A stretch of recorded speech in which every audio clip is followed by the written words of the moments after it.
Hello everyone, welcome to our classes. इस tutorial में हम एंड्रॉयड स्टूडियो के बारे में देखेंगे। एंड्रॉयड स्टूडियो क्या है और इसकी इंस्टॉलेशन प्रोसेस को समझेंगे।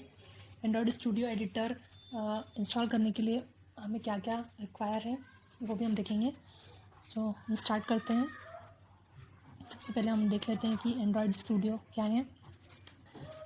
Android studio is the official integrated development environment for Android application development. Android studio एक एडिटर है जो कि हमें एक इन्वायरमेंट प्रोवाइड करता है जिसमें कि हम अपनी एप्लीकेशन को डेवलप कर सकें। एंड्रॉयड स्टूडियो के लिए हमें किन किन चीज़ों की रिक्वायरमेंट है उससे हम देखते हैं। हमें एंड्रॉयड स्टूडियो के लिए जावा यानी कि जेडीके की रिक्वायरमेंट है।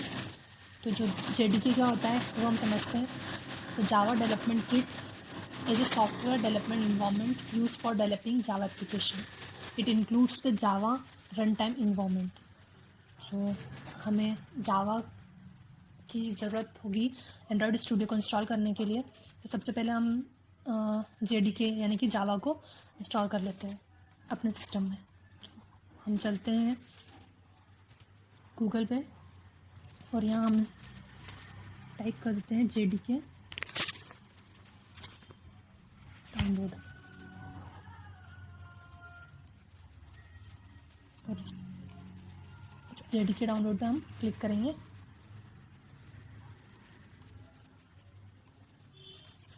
और यहाँ हमें जावा एससी डेवलपमेंट किट यहाँ पे हमें मिल जाएगी। जो भी हमारे सिस्टम के अकॉर्डिंग जेडीके है हम यहाँ से सिलेक्ट कर सकते हैं।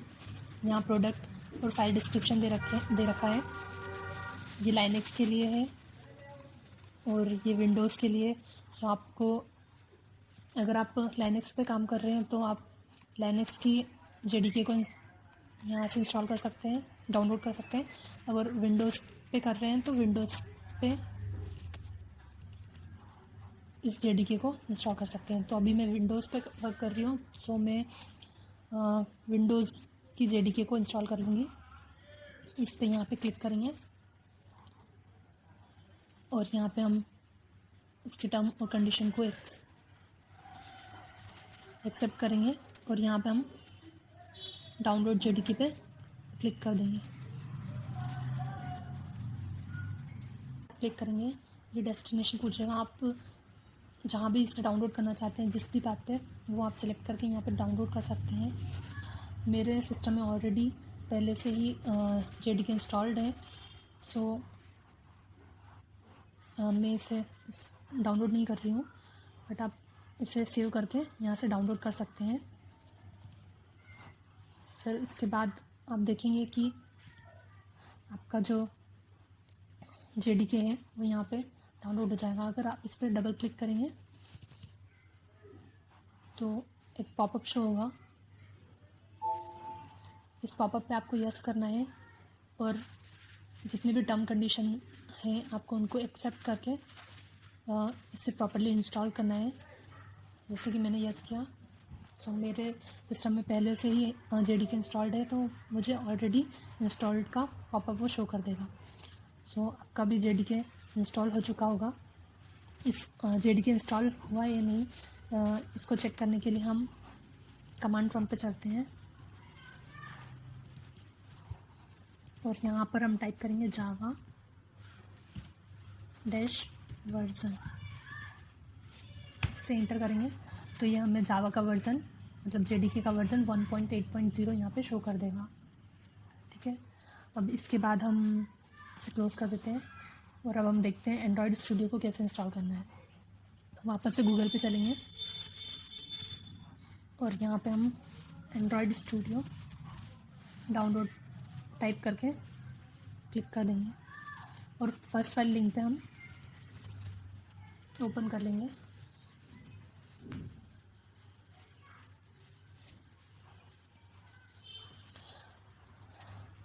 इस साइट पे आपको एंड्रॉयड स्टूडियो के बारे में डिटेल में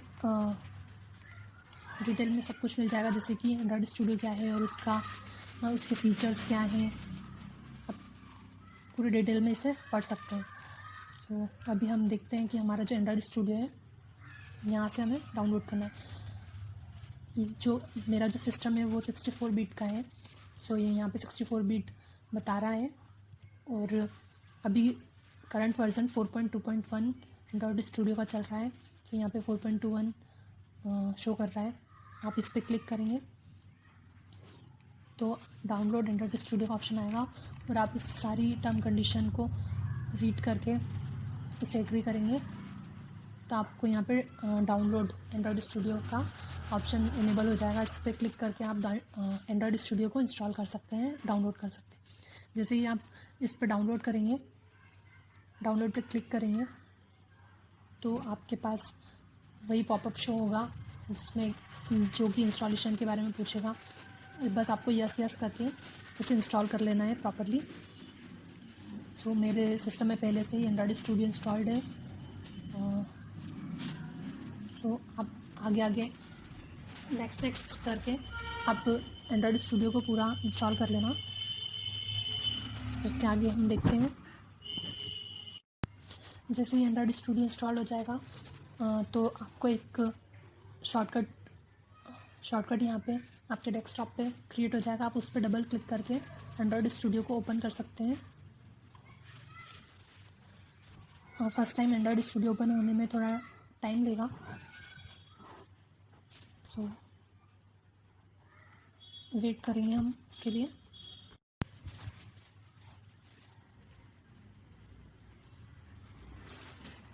अब एंड्रॉयड स्टूडियो ओपन हो चुका है, तो सबसे पहले न्यू प्रोजेक्ट बनाने के लिए हम फाइल पर जाएंगे और न्यू पे क्लिक करके न्यू प्रोजेक्ट पे क्लिक करेंगे।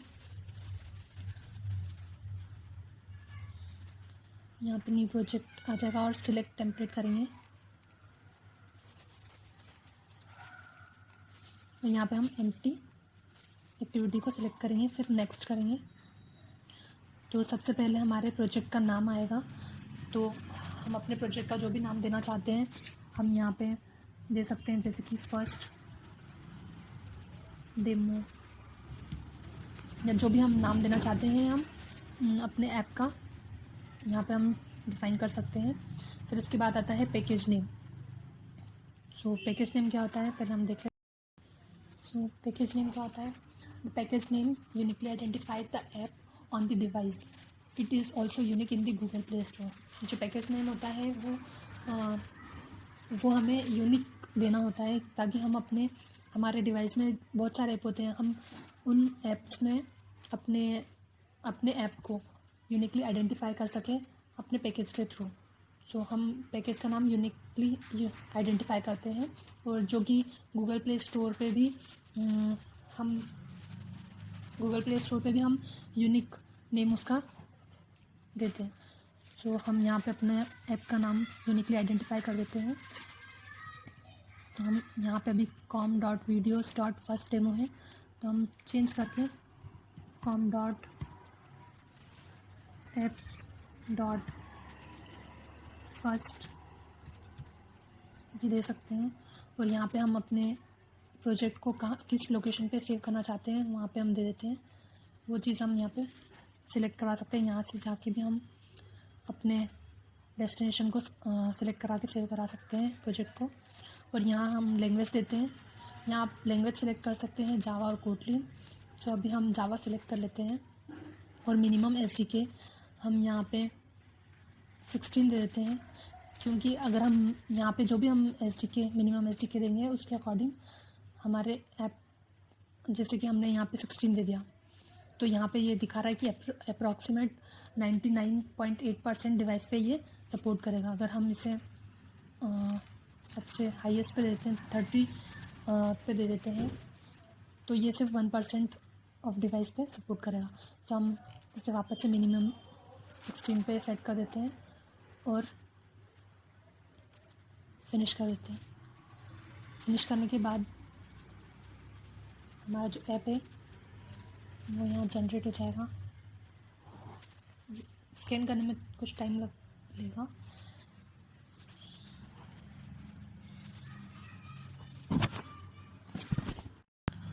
जब तक हमारी ये प्रोसेस चल रही है तब तक हम चेक कर लेते हैं कि हमारा जो SDK है वो एंड्रॉयड स्टूडियो में इंस्टॉल हुआ है या नहीं, और उसका पाथ चेक कर लेते हैं।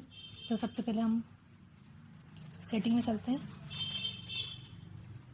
और यहाँ से हम SDK एंड्रॉयड SDK यहाँ पर सर्च करते हैं। यहाँ पे हम ये Android SDK appearance and behaviour के अंदर सिस्टम सेटिंग के अंदर एंड्रॉयड SDK में आपको यहाँ शो हो जाएगा, और यहाँ एंड्रॉयड SDK लोकेशन आपको यहाँ मिल जाएगी। अगर आपका प्रॉपरली SDK इंस्टॉल हो चुका है एंड्रॉयड स्टूडियो के साथ, तो आपको यहाँ पे इस SDK का पाथ मिल जाएगा। और अगर आपका SDK का पाथ नहीं मिल रहा है तो आप यहाँ एडिट पे क्लिक करके भी यहाँ फिर से डाउनलोड कर सकते हैं, सिलेक्ट करके। नहीं तो आप अपने SDK का पाथ यहाँ पर सेट कर सकते हैं। फिर उसके बाद आप टूल्स में जाके ये सारी चीज़ें, एमुलेटर अगर आपको चाहिए तो आप इंस्टॉल कर सकते हैं, और यहाँ पे लेटेस्ट वर्ज़न भी आप इंस्टॉल कर सकते हैं। अभी लेटेस्ट वर्ज़न यहाँ पे 30 बता रहा है, तो मैंने 30 इंस्टॉल कर रखा है। आप भी अपने अकॉर्डिंग इस वर्ज़न को इंस्टॉल कर सकते हैं। इसके बाद हम चेक कर लेते हैं प्रोजेक्ट सेटिंग में जाकर, और प्रोजेक्ट स्ट्रक्चर में जाकर हम SDK लोकेशन को भी यहाँ से भी चेक कर सकते हैं। और अगर आपका पहले से ही SDK इंस्टॉल्ड है तो यहाँ पे आप जाके इस लोकेशन को सिलेक्ट करवा के यहाँ पे सेट करवा सकते हैं। और लास्ट में हम JDK लोकेशन को भी देख लेते हैं। JDK लोकेशन में हम यहाँ अपने JDK की लोकेशन दे देंगे, जो कि हमारे C प्रोग्राम फाइल्स में, जावा में JDK में है। आप वहाँ पे जाके सिलेक्ट करवा के यहाँ पे दे सकते हैं, या तो आप यहाँ से भी अपने पाथ को सेट करा सकते हैं जहाँ पर भी आपका JDK रखा हुआ है। तो इसको यहाँ से सिलेक्ट करा देंगे और अप्लाई करके ओके कर देंगे।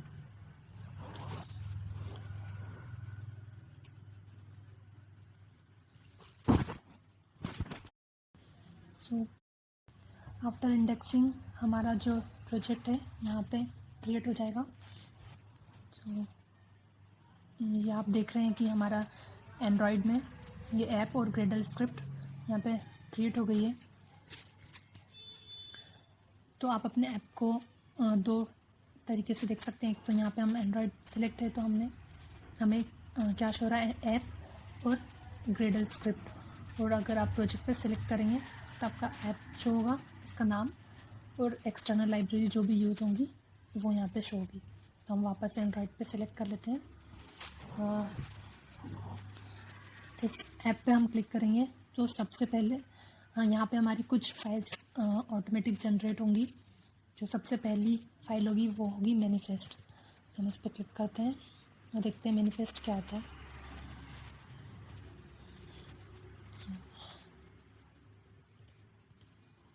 मैनिफेस्ट क्या होता है?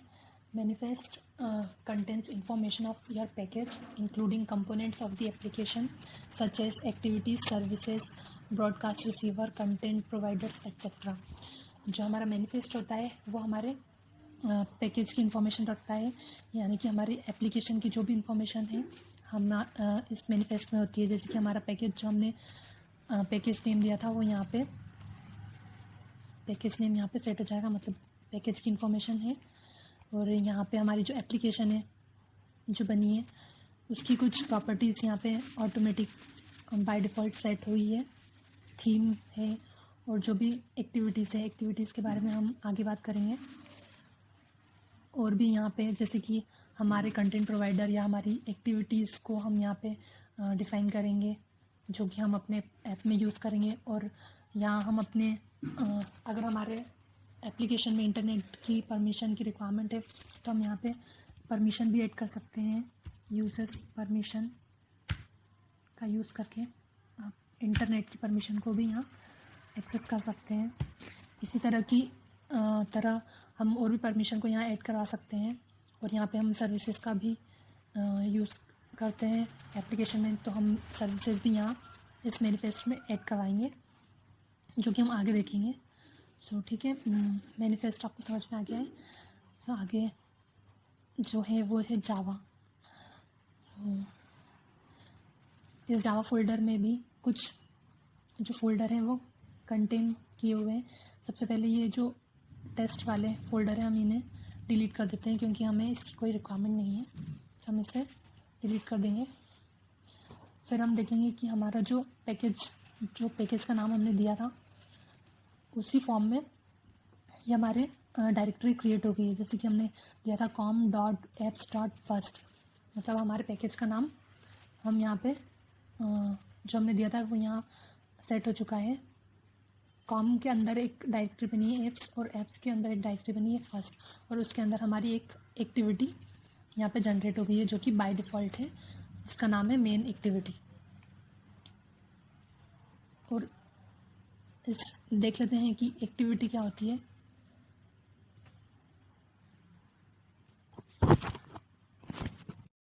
एक्टिविटी के पहले हम और भी जो डायरेक्टरी क्रिएट हुई है डिफ़ॉल्ट में हम उसे समझ लेते हैं, फिर हम एक्टिविटी पे आएंगे।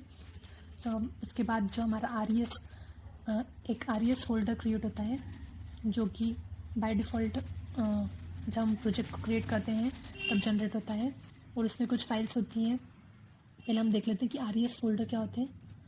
तो RES folder is used to store values for the resource that are used in many Android projects to include features of color, styles, dimension, etc.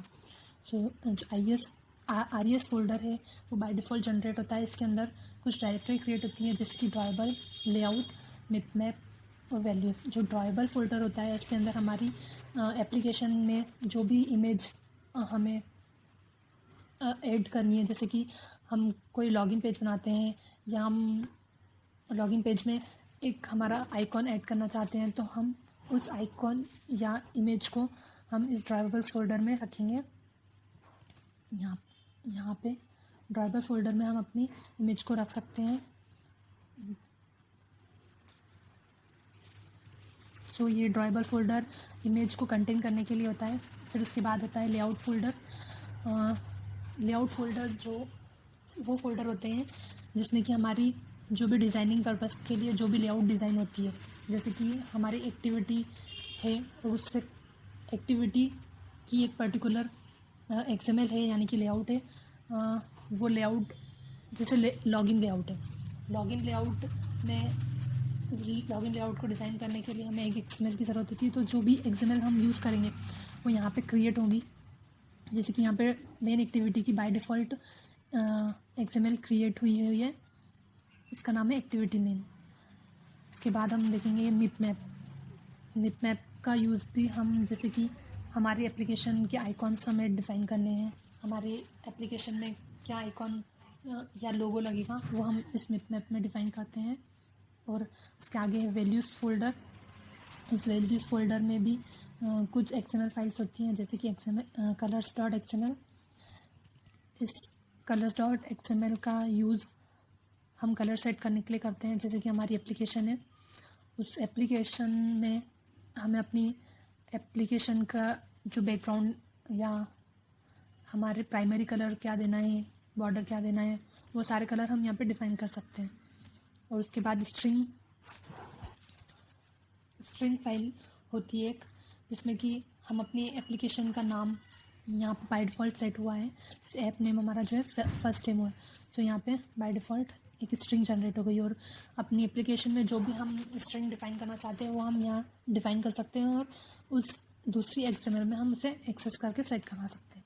और उसके बाद हम यहाँ पे एक होता है थीम फोल्डर में भी हम अपनी एप्लीकेशन में जो थीम देना चाहते हैं वो यहाँ पे डिफ़ाइन कर सकते हैं। ये सब हम आगे डीप में देखेंगे, तो इसे क्लोज कर देते हैं।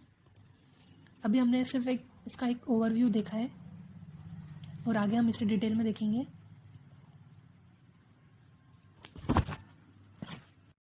तो हमारी जो एंड्रॉयड एप्लीकेशन है वो कैटेगराइज होती है 3 पार्ट में: सोर्स फाइल, रिसोर्स फाइल्स और कॉन्फ़िगरेशन फाइल। जैसा कि हमने एंड्रॉयड स्टूडियो में देखा था कि जो हमारी एप्लीकेशन है वो 3 पार्ट में डिफाइन है। ये सोर्स फाइल के लिए हम एक सोर्स फाइल होती है जिसमें कि हमारा पैकेज का नाम होता है और उसमें हमारी सोर्स फाइल मतलब कि .java फाइल डिफाइन होती है या एक्टिविटीज़ डिफाइन होती है।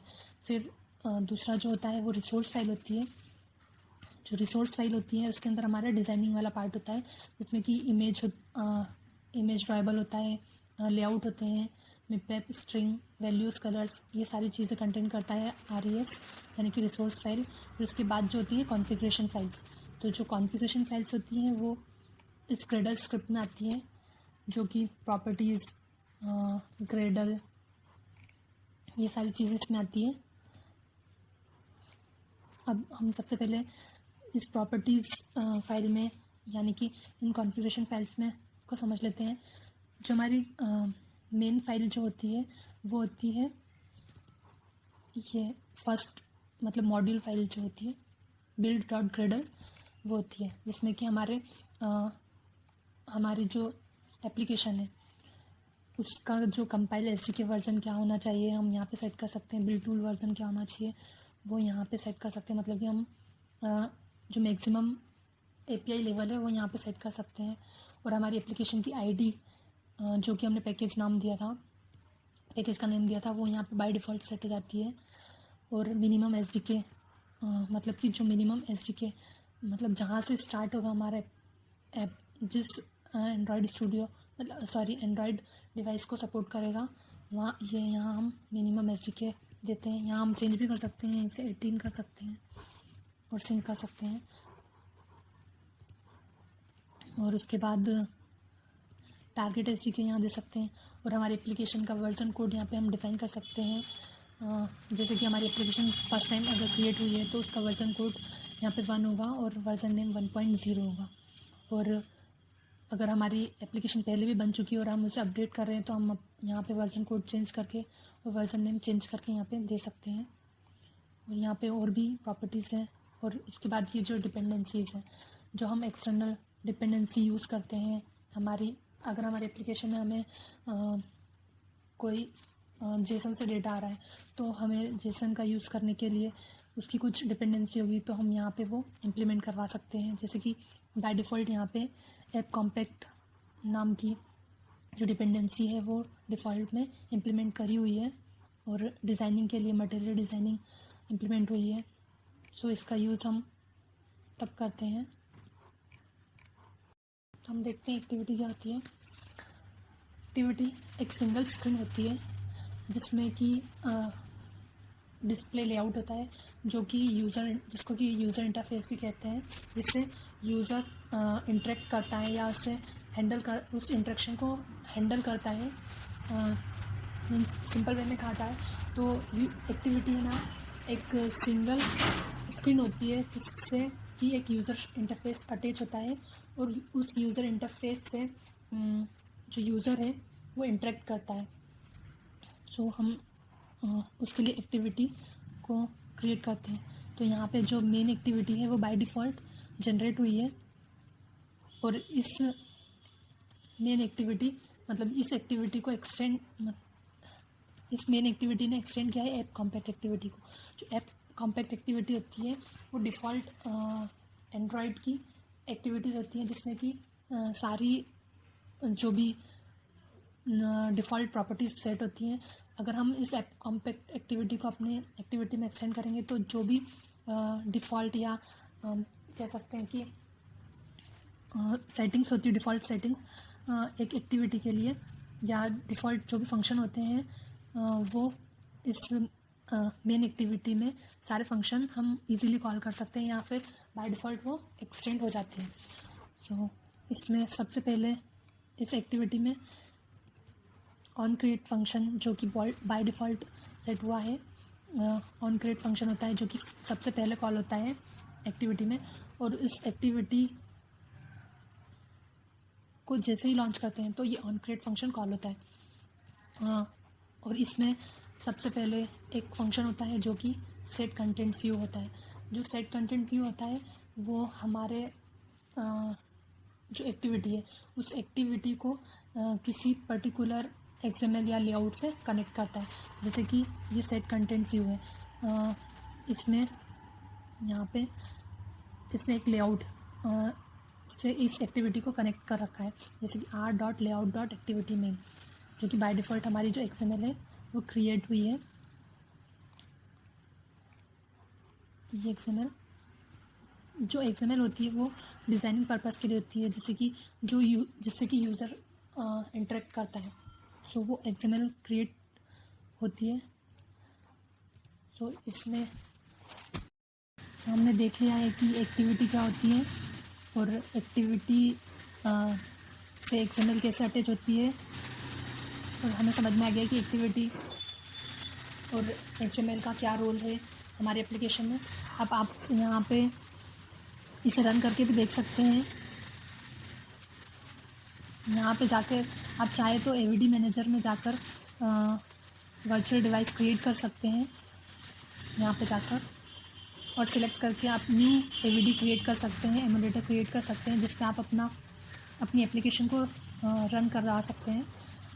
और या फिर आप यहाँ से अपने फ़ोन को डिवाइस से एंड्रॉयड स्टूडियो से कनेक्ट करके, यानी कि अपने लैपटॉप से या सिस्टम से कनेक्ट करके यहाँ पे सेट करवा सकते हैं। यहाँ पे देख सकते हैं कि मैंने अपने फ़ोन को अपने एंड्रॉयड स्टूडियो से कनेक्ट कर रखा है। तो यहाँ पे मेरे फ़ोन का नाम, यानी कि डिवाइस का नेम यहाँ शो हो रहा है। मैं इस पर सिलेक्ट करके डायरेक्टली यहाँ से भी अपने एप्लीकेशन को रन करवा सकती हूँ अपने डिवाइस में। जैसे ही मैंने इस रन बटन पे क्लिक किया तो यहाँ पे एक ग्रेडल की प्रोसेस चलेगी, और आफ्टर ग्रेडल की प्रोसेसिंग के बाद हमारा जो एप्लीकेशन है वो हमारे डिवाइस पे इंस्टॉल हो जाएगी, जिसमें कि हमारा जो ये व्यू है एक एक्टिविटी से कनेक्ट होके XML हमारे डिवाइस पे सेट हो जाएगी। आपको समझ में आ गया है कि एप्लीकेशन कैसे क्रिएट होगी और एक XML हमारी एक्टिविटी से कैसे कनेक्ट होता है, और इसमें जो भी फाइल्स हैं उसका क्या रोल है। तो हम धीरे धीरे इस पे वर्क करेंगे तो हमें क्लियर होता जाएगा कि किसका यूज़ हम कब करते हैं, और हम क्या क्या अपनी एक्टिविटी में डिफ़ाइन कर सकते हैं, XML को कैसे डिज़ाइन कर सकते हैं, जो कि हम आगे समझेंगे। आज की ट्यूटोरियल में सिर्फ इतना ही। Thanks for watching.